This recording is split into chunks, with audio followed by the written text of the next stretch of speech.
नमस्कार, मैं हूं मयूरी श्रीवास्तव। आप देख रहे हैं सी न्यूज भारत। वक्त हो गया है न्यूज बुलेटिन का, जिसमें हम जानेंगे कहां दबंगों ने दिन दहाड़े एक महिला के घर में घुसकर मारी गोली, कहां कारगिल विजय दिवस के अवसर पर समारोह आयोजित किया गया, कहां कैंप लगाकर किसान क्रेडिट कार्ड बनवाने के लिए पंजीकरण हुआ। आइए इन सभी खबरों पर चर्चा करते हैं विस्तार से। फिरोजाबाद के थाना दक्षिण में एक घर में घुसकर दिन दहाड़ एक महिला को गोली मार दी गई। गंभीर हालत में महिला को आगरा के अस्पताल में भर्ती कराया गया है, जहां उसका उपचार चल रहा है। बताया जा रहा है कि ये मामला दक्षिण क्षेत्र के नगला भाव का है, जहां पर एक महिला अपने घर पर अकेली थी। आरोप है कि तभी 4 लोग उसके घर पर आए और उन्होंने उस महिला को गोली मार दी। गंभीर हालत में महिला को फिरोजाबाद के ट्रॉमा सेंटर भर्ती कराया गया। महिला की हालत ज्यादा गंभीर होने के कारण उसे प्रथम उपचार देने के बाद डॉक्टरों ने आगरा रेफर कर दिया। महिला ने पुलिस को बताया कि उन 4 आरोपियों ने घर में घुसकर महिला के साथ छेड़छाड़ की और उसके बाद उसे गोली मार दी।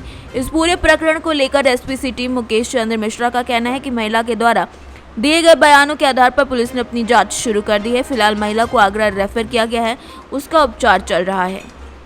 मारी है, किस तरह का मामला प्रकाश में आया, क्या वजह रही?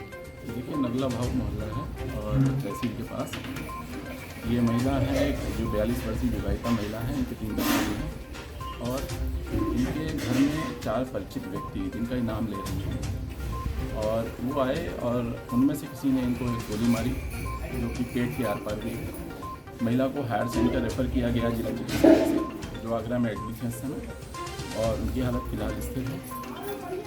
और इन समस्त पहलुओं को हम लोग जांच में ले रहे हैं कि कौन परिचित थे जिनका नाम उन्होंने लिया है, क्या दी जा रही है। और जब सभी आएंगे पकड़ के, उसके बाद इनसे बेचना होगी गहनता से और सच्चाई के आधार पर आवश्यक विधिक कार्रवाई की जाएगी। फिलहाल तहरीर प्राप्त करने की कार्रवाई प्रचलित है और आवश्यक विधिक कार्रवाई की शुरुआत कर दी गई। सर, महिला का आरोप है किसी तरह छेड़छाड़ को लेकर के उन्हें परेशान किया जाता है, उसी को लेकर के घटना कारणों की जाँच की जा रही है। अभी ये बहुत जल्दी है। 42 वर्षीय विवाहिता महिला है और परिचित ही हैं घर में जो आए थे। तो कारणों की जाँच की जा रही है और विस्तृत स्थिति से आपको अवगत कराएगी। फिरोजाबाद से सीनियर संवाददाता सन्नेश कुमार की रिपोर्ट। कल पूरे देश में कारगिल विजय दिवस मनाया गया और देखा जाए तो 26 जुलाई का दिन हमारे लिए शत्रु पर विजय का काफी बड़ा इतिहास रखे हुए है। चाहे युद्ध 1962 का हो या 1965 या 71 का। इतिहास देखेंगे तो सेना ने शत्रु को अंदर घुसकर उसके पराक्रम को परास्त किया है और अपने पराक्रम को और ऊंचा किया है। ये कहना है कर्नल मजूमदार का, जो कहते हैं कि संपूर्ण विश्व में हमारे सैनिकों के पराक्रम का लोहा माना गया है। के परिवारजनों को भी याद करते हैं जिनके सपूतों ने भारत के लिए ये बलिदान दिया। हमारे लिए बहुत ज़रूरी है कि इस दिन पर हम संकल्प करें कि हम जिस भी फील्ड में हैं, चाहे हम सेना में हैं, चाहे बाहर काम करते हैं, चाहे बिजनेस करते हैं, चाहे एंटरप्रेन्योरशिप करते हैं, सभी कुछ हम पूरी निष्ठा और दृढ़ता के साथ करें ताकि हमारे राष्ट्र का निर्माण हो सके, राष्ट्र आगे बढ़ सके। युवा पीढ़ी को ये बताना चाहता हूँ कि उन्हें कारगिल लड़ाई के विषय में, जो कि आज से 23 साल पहले हुआ था और 55 दिन चला था, इसके विषय में पढ़ना चाहिए कि किन कठिनाइयों और किन मुश्किलों के बीच में भारतीय सेना ने ये विजय प्राप्त की। 13,000 से लेकर 18,000 की फीट में, जहाँ केवल बर्फ़ और पत्थर के अलावा कुछ नहीं है, कोई लाइंस ऑफ कम्युनिकेशन नहीं था, कोई सप्लाई नहीं था, वहाँ पे किस तरह से हमने हर चुनौती का सामना करते हुए अपना जान का बलिदान देके राष्ट्र के लिए ये विजय प्राप्त किया। ग्वालियर से सीनियर संवाददाता योगेश बिसारिया की रिपोर्ट। ग्वालियर के पनिहार थाना इलाके में बड़ा रायपुर गांव में पंचायत चुनाव के दौरान महिला प्रत्याशी के समर्थकों के साथ हुई मारपीट के मामले में पनिहार पुलिस के द्वारा उचित कार्रवाई न किए जाने से नाराज घटना में घायल और उनके समर्थक आज एसपी ऑफिस पहुंचे और मामले में निष्पक्ष कार्रवाई की मांग की, जिसके बाद अधिकारियों ने संबंधित थाना पुलिस को इस मामले में उचित कार्रवाई के दिशा निर्देश दे दिए हैं।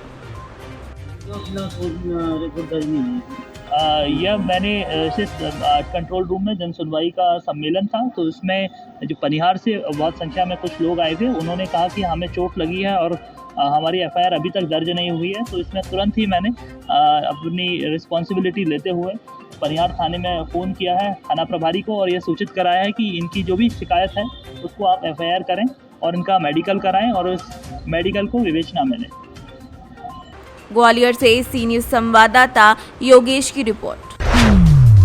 कोतवाली थाना अंतर्गत एक व्यापारी के साथ 2.5 करोड़ की धोखाधड़ी हो गई। जांच के आधार पर पुलिस ने आरोपियों के खिलाफ धोखाधड़ी का मामला दर्ज कर लिया है। बताया गया है कि रानी गुप्ता, द्वारिका गुप्ता, राजू गुप्ता, भोला गुप्ता ने शिकायती आवेदन दिया था, जिसमें उन्होंने कहा था कि उनकी शिव शक्ति आयरन और मेंटल इंडस्ट्री पार्टनरशिप फर्म है। इस फर्म के द्वारा राजस्थान के व्यापारी रमेश कुमार अग्रवाल, आशा देवी, राजीव पार्थ, नरेश दत्त शर्मा समेत कई लोगों को राजस्थान भेजा था। माल भेजने के बाद उक्त फर्म के द्वारा भुगतान नहीं किया गया है। कई बार इन लोगों से संपर्क किया गया तो पहले तो जीएसटी का बहाना बनाते रहे और भुगतान के नाम पर टकराते रहे। बाद में 1 साल का वक्त गुजर गया और जीएसटी संबंधी भी काम हो गया, तब भी भुगतान नहीं किया गया। तब इसकी शिकायत की गई, जिस पर पुलिस ने जांच कर आरोपियों के खिलाफ धोखाधड़ी का मामला दर्ज कर लिया है। क्या पूरा मामला रहा है? ये थाना कोतवाली में कल एक मामला पंजीबद्ध हुआ है, धारा 120(409) का।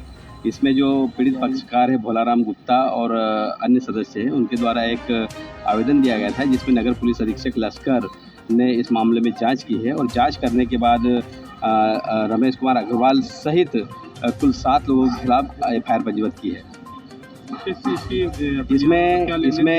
इसमें जो अनावेदक हैं 7, इन लोगों ने फरियादी पक्षकार से जो मूल्यवान धातु लेड है उसको क्रय किया था। उसका जो पैसा मिलना था फरियादी पक्षकार को वो नहीं मिल पाया। जब उन्होंने पैसे की मांग की तो संबंधित पार्टी ने उसको पैसे लौटाने के बजाय उस माल को और आगे बेच दिया। इस मामले में उन्होंने जो बिल, लगभग 7 बिल की जो रकम है, 7 बिल के माध्यम से वो उनको सप्लाई किया गया था। उस 7 बिल की रकम 2,51,89,000 की समथिंग है। ये पूरा टाइम ड्यूरेशन क्या रहा? ये करीब फरवरी माह से लगा कि 30/6 तक का उन्होंने ड्यूरेशन बताया है। 11 फरवरी से लगा कि 30/6 तक। जिनका क्या स्टेटस? अभी मामले में चूँकि जांच के पश्चात एफआईआर हुई है तो मामले में अनुसंधान किया जा रहा है और जैसे भी जो तथ्य आते हैं और जैसे ही जांच में जिस तरीके का साक्ष्य मिलेगा उस हिसाब से आगे कार्रवाई की जाएगी। Thank you. ग्वालियर से सी न्यूज संवाददाता योगेश की रिपोर्ट। रॉबर्टगंज उत्तर मोहाल स्थित पंजाब नेशनल बैंक की शाखा के मैनेजर के निर्देश पर सदर ब्लॉक के देवरी खुर्द गांव में कैंप लगाकर किसानों को किसान क्रेडिट कार्ड बनवाने के लिए पंजीकृत किया गया। एग्रीकल्चर मैनेजर रविशंकर सिंह और फीड ऑफिसर मुकेश कुमार ने बताया कि गांव में कुल 25 लोगों का पंजीयन केसीसी से कराया गया है। इसके बाद सभी लोगों का सिविल चेक करवाने के बाद जिसका भी सिविल सही होगा उसे किसान को क्रेडिट कार्ड मुहैया कराया जाएगा। उन्होंने कहा कि सरकार लगातार किसानों के हित में प्रयासरत है और कहा कि हम गांव जाकर किसानों को क्रेडिट कार्ड उपलब्ध करा रहे हैं। इस अवसर पर प्रदेश के यूथ आइकन सौरभ कांत, पति तिवारी, ग्राम प्रधान प्रतिनिधि मन्नन समेत कई लोग उपस्थित रहे। सोनभद्र से सीनी संवाददाता कन्हैया लाल की रिपोर्ट। मंगलवार की शाम के समय सहसवान नाधा मार्ग पर दूधवा गांव के समीप तेज रफ्तार इको गाड़ी और यूकेलिप्टस से भरी ट्रॉली आमने सामने भिड़ंत हो गई, जिसमें इको गाड़ी चालक समेत आधा दर्जन लोग घायल हो गए, जिसमें इको चालक समेत 2 लोग गंभीर रूप से भी घायल बताए जा रहे हैं।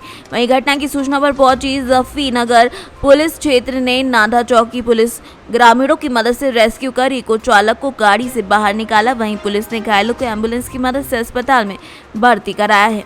बदायूं से सीनियर संवाददाता योगेंद्र सिंह की रिपोर्ट। खबर यूपी के बलिया से है, जो बलिया जनपद के बैरिया तहसील के गोपाल नगर टांडी में घाघरा नदी में कटान होने के बाद जिलाधिकारी सौम्य अग्रवाल ने नदियों का निरीक्षण किया, जहां निरीक्षण के दौरान नदी के किनारे बसे लोगों से मिली और लोगों को बताया कि हमारा बाढ़ शरणालय खुला हुआ है, जिसको आना है वहां आ सकता है। यहां से खतरे से दूर सभी लोग हो जाएं तो बेहतर रहेगा। यहां बसे रहने का कोई औचित्य नहीं है। सभी लोगों को बचाने का प्रयास किया जा रहा है।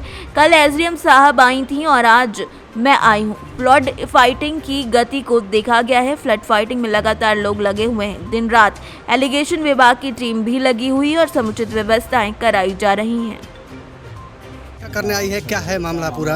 आज ये जो है हम लोग गोपाल नगर गाँव है, यहाँ पर जो घाघरा नदी बह रही है, ये यहाँ पे कुछ घर बसे हुए हैं, उनके बहुत निकट बह रही है, तो उसी का निरीक्षण करने आए थे और यहाँ पे जो फ्लड प्रोटेक्शन के कार्य हैं वो कैसे चल रहे हैं उसको देखने के लिए। मैम, यहाँ पे कुछ लोग अपने घरों को छोड़कर जा रहे हैं, क्या उनके रहने की कोई व्यवस्था की गई है? अभी जो है हम लोगों के बाढ़ शरणालय है वो खुले हुए हैं और किसी को अगर तुरंत ही समस्या है तो वहाँ पर जा सकता है। ग्रामीणों का सर कहना है कि यहाँ पे कोई व्यवस्था हम लोगों को नहीं मिल रही है, ना कोई अधिकारी देखने तक आ रहे हैं, इस तरह की बातें। यहाँ पर कल एसडीएम साहब आए थे और आज मैं यहाँ पर आई हूँ और जो फ्लड फाइटिंग के कार्य हैं उनकी गति को देखा गया है। फ्लड फाइटिंग में लोग लगातार लगे हुए हैं, दिन रात यहाँ पे कैंप कर रही है इरिगेशन विभाग की टीम और जो भी समुचित प्रबंध है वो कराए जाएंगे। इनको बलिया से सी न्यूज संवाददाता आनंद दुबे की रिपोर्ट। छत्तीसगढ़ में करीब 5 लाख सरकारी कर्मचारियों ने हड़ताल शुरू कर दी है। महंगाई भत्ता यानी डीए और आवास किराया भत्ता में वृद्धि की मांग करते कर्मचारी 5 दिवसीय हड़ताल पर हैं। हड़ताल की शुरुआत बीते सोमवार से की गई है। हड़ताल के पहले दिन पूरे प्रदेश में विभिन्न सरकारी कार्यालयों में कामकाज प्रभावित हुआ है। अस्पताल और स्कूल कॉलेजों में भी हड़ताल का असर दिखा है। स्कूलों में छुट्टी कर दी गई है। अस्पतालों में नर्स और अन्य स्टाफ के हड़ताल पर होने के कारण मरीजों को परेशानी का सामना करना पड़ रहा है। बता दें कि 7वें वेतन आयोग की सिफारिशों के अनुसार डीए और एचआरए में बढ़ोतरी के लिए 5 लाख सरकारी कर्मचारी हड़ताल कर रहे हैं। इसी क्रम में विकास खंड दुर्कोमदल में लगभग 14 विभाग के विभिन्न संगठन के 3000 अधिकारी कर्मचारी इस हड़ताल को समर्थन दे रहे हैं। राज्य में कर्मचारी केंद्रीय कर्मचारियों के समान महंगाई भत्ते और मकान किराया भत्ते की मांग कर रहे हैं। अभी केंद्र सरकार के कर्मचारियों को 34% महंगाई भत्ता दिया जाता है, जबकि राज्य कर्मचारी को महज 22% ही मिलता है। ऐसे में कर्मचारी फेडरेशन ने हड़ताल प्रारंभ कर दी है। छत्तीसगढ़ से सी न्यूज संवाददाता दिनेश नथानी की रिपोर्ट। बड़ी दुखद खबर एक कन्नौज से सामने आई है, जहां चोरी का इल्जाम लगाकर अध्यापकों ने एक बच्चे को जमकर पीटा। इतना पीटा कि इलाज के दौरान उस बच्चे की मौत हो गई। पीड़ित परिजनों ने टीचरों पर आरोप लगाए हैं। स्कूल में एडमिशन कराने ये बच्चा गया हुआ था कि घड़ी चोरी होने के आरोप में बच्चे को स्कूल में बंद करके घंटों अध्यापकों ने पीटा था। छिबरामऊ कोतवाली क्षेत्र के कसाबा का ये पूरा मामला बताया जा रहा है। क्या हुआ आपके बेटे का? हमारे भैया कमरा बंद करके मास्टर ने मारा, मेरे कमरा बंद करके मारो 3 लोगों ने। किस स्कूल में पढ़ने जाता था बेटा? अरे लड़का ने संग चलो गो आरएस में कॉलेज में जाते पढ़ना, आरएस में बुलाया ये लड़का संग में और जाए मारो जाए के। अरे अल्लाह रे, अरे अल्लाह। कब की ये घटना है? 23 तारीख की। वापस स्कूल से आया तब क्या बताया? वापस आओ तो स्कूल ललाक पलटी हो रहती है ऐसे बेसत पड़ो। उस दिन से ना खाना खाओ ना बोलो हमसे, उस दिन से ना बोलो, तुरंत पलटी गई ललाक मेरी। क्या बताया था कि टीचर ने क्यों मारा? नहीं बताया। अरे अल्लाह, अरे अल्लाह रे। किस लिए मारा था बताया नहीं जा? अरे अल्लाह रे, पता नहीं भाई। लड़का तुम्हारा चलो गो, मैं कमा लो, बच्चा मेरे बोलो ही नहीं बात से, बच्चा बोलो ही नहीं बात से मेरे और वो संग मते उन पर नहीं मार पड़ी, हमारा लड़का मार पड़ी सर। क्या नाम है टीचर का? अरे अल्लाह रे, पता नहीं मैं। फिर क्या हुआ उसके बाद? फिर इसके बाद मेरे बच्चा को साहब बहुत मारो। किसने मारा? फिर वहाँ कर। ये कौन लोग हैं? यादव। नहीं, विद्यालय में किस पद पर कार्यरत हैं? क्या है ये? अध्यापक हैं और प्रिंसिपल हैं। उन्होंने मारा? क्या बोल करके मारा? मेरे बच्चा को बोल के मारो कि जाने गलती करी, जाने लड़की की जोरा हम घड़ी धरी, हमने फोन मेरे पास फोन करो। किस आपको कब जानकारी मिली? मुझे जानकारी स्कूल है मेरे बच्चा तो तब मेरे पास फोन करो जाके पापा महेश गुरुजी ने बात कराई। महेश गुरुजी मेरे गांव के हैं, कसाबा पश्चिमी मड़ैया। किस से मारा बच्चे को? मेरे बच्चा को डंडन से मारो, एक आपस बंद करके। कहाँ उसके चोटें आई? मेरे बच्चा के पूरे शरीर उकालो कद्दो पीछे, कहूँ जगह काली नहीं है, हथरियाँ काली कद्दई है। उसके बाद फिर आप बच्चों को कहाँ चिकित्सा के लिए ले गए थे? उसके बाद जब घर पे आओ मेरे बेटा तुरंत पलटी होने लगी। हम ये नते नहीं, मेरी बहू ने फोन करो जल्दी लल्ला अपने का जो हालत बहुत खराब है। हमने की जल्दी कदाबे लैया बंगाली डॉक्टर लइए, उनने जाके मेरे बच्चे बहरार। फिर हमारे ये राजेश डॉक्टर साहब हैं, होशियार डॉक्टर, जाके उनके तीर ले चलो। उनने एक बोतल चढ़ाई, एक खुराक दवा दी, जाके जा दवा से अगर आराम मिलता है तो ठीक, नहीं तो भैया सौसैया लेके जाइयो। मेरे बच्चा को कतैया आराम नहीं भाई, मेरे पास फोन पहुँचो फिर 9 बजे जाके लला की ताबियत बहुत खराब है, हम उतने कान पे चलते मोटरसाइकिल से, ये हम 1 बजे आइए, 1 बजे आए हमने एम्बुलेंस भैया, वहाँ पर डॉक्टरों ने क्या कहा? वहाँ पर डॉक्टरों ने क्या कहा कि इसकी दोनों किडनी खराब हुई, बहुत मारो, तो हमने कही साहब मारपीट की वजह से उसकी मृत्यु हो गई, आपका कहना ये है? मारपीट मारी। क्या उम्र थी बच्चे की? मेरा बेटा 15 साल 17। क्या नाम था उसका? दिलसान। कन्नौज से सीनियर संवाददाता महेश गौड़ की रिपोर्ट। मामला जैत थाना का है, जहां 3 महीने पहले लालचंद्र और लाल सिंह ने अपने साथ हुई लूट की घटना में शिकायत कर FIR दर्ज कराई थी, मगर 3 महीने बीत जाने के बाद भी जैत थाना पुलिस लूट की घटना का खुलासा नहीं कर पाई है। पीड़ित जैत थाना चक्कर काट के परेशान हो गया है, लेकिन इतना ही नहीं, जैत थाना पुलिस के द्वारा कोई भी संतुष्टि भरा जवाब भी नहीं दिया गया, जिससे परेशान होकर पीड़ित ने वरिष्ठ पुलिस अधीक्षक मथुरा से न्याय की गुहार लगाई है। लाल सिंह। कहाँ से आए हैं आप? गांव बढ़िया थाना जैतपुर पड़ता है। तो आज आप कप्तान साहब से मिलने यहाँ आए, वरिष्ठ पुलिस कार्यालय है, क्या समस्या थी और क्या आश्वासन मिला? 30 अप्रैल 2022 को मेरी लूट हुई थी। मैं SDM गोवर्धन कार्यालय में कार्यरत थी। वहाँ से शाम के समय अपने घर लौट रहा था।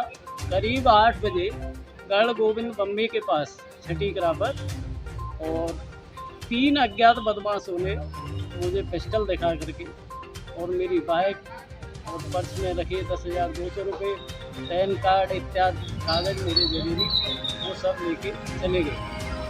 चले जाने के तुरंत बाद मैंने 2 सेकंड के बाद ही SOZ को खबर दी, जो वो वहाँ से 1.5 किलोमीटर दूरी पर थाना है, और पुलिस मेरे पास जब तक आ पहुँची, लेकिन इतने सेकंड पे 1.5 किलोमीटर दूरी से पुलिस बाइक और मुलजिम भागने में सफल हो गई। उन पर कहीं होकर के कोई नाकाबंदी नहीं कर पाई।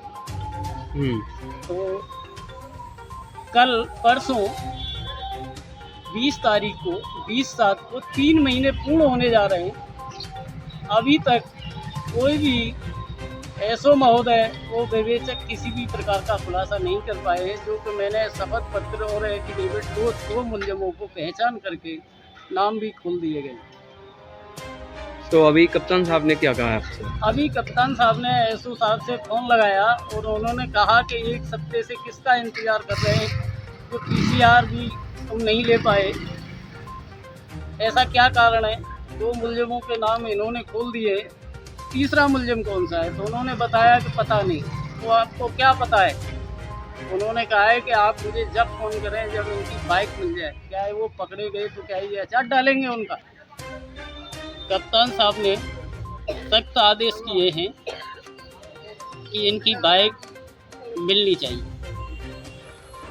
मथुरा से सी न्यूज़ संवाददाता विष्णु शर्मा की रिपोर्ट। फिलहाल इस न्यूज बुलेटिन में इतना ही। देश दुनिया की तमाम खबरों के लिए देखते रहिए सी न्यूज़ भारत।